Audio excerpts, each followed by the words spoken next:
Seperti inilah antusiasme para peserta yang mengikuti liburan bersama Nusatur pada Kamis 27 Januari 2022.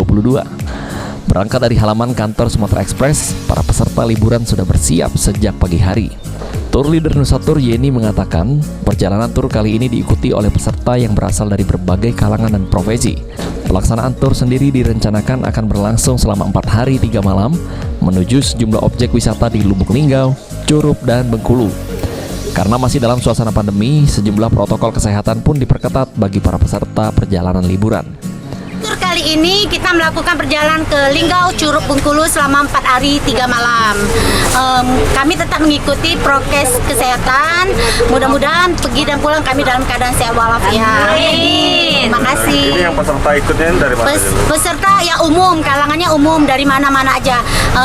Dari mereka tahunya dari PAL TV dan juga media koran. Sementara itu, salah satu peserta tur, Zulkifli, mengatakan sangat antusias mengikuti tur dari Nusatur.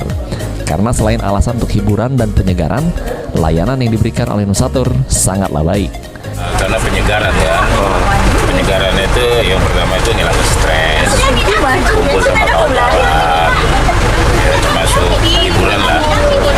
Memilih Nusatur sebagai travelnya Pak untuk itu?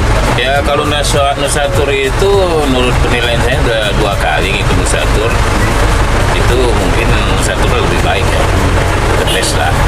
Pelayanannya semuanya itu lebih baik. Sandi Pratama, PAL TV.